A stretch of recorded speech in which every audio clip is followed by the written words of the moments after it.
Though Magellanic penguins, left, and imperial cormorants both hunt fish, biologists were stumped as to why they evolved to have such different necks.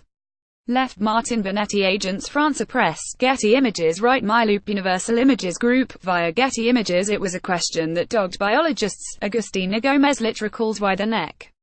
Imperial cormorants, lanky, long-necked creatures that live on the southern coasts of Argentina and Chile, spend much of their time immersed in the frigid waters of the ocean. They dive to chilly depths, in the colony drive. Gomez-Laich studies, up to 80 meters, or 240 feet, to hunt fish. But the cormorants have neighbors Magellanic penguins. Their stout, well-insulated bodies seem like a much better choice for hunting in this unforgiving environment, while the slender, exposed necks of cormorants are like gloveless hands in January. They would lose heat, says Dr. Gomez-Laich, who is a researcher at the Instituto de Biología de Organismos Marinos in Argentina.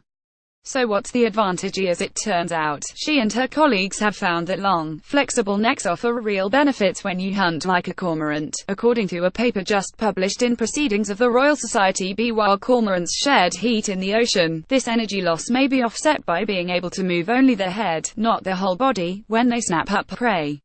A colony of imperial cormorants.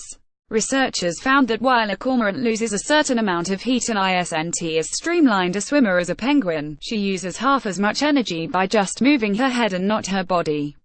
Giacomo Dell'Uomo. The team mounted 2 accelerometers, which record movement, on each bird's head and body. Then they let the penguins and cormorants go hunting, collecting data on how they moved over the course of each dive. Penguins spot their prey from far away and swoop in at high speed before the fish can react. Their heads and bodies move together, the researchers saw.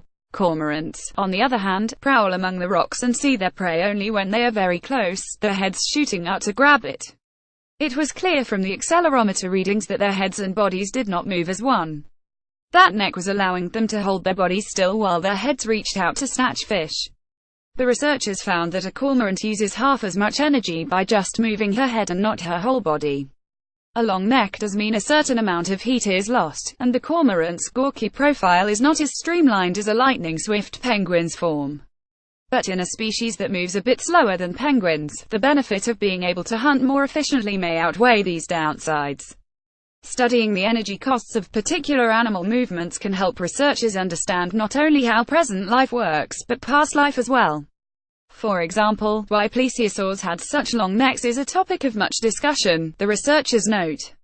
It opens the door to think more about why would that animal have such a long neck. Dr. Gomez-Laich says. You can think about this in terms of energy savings for temperature regulation.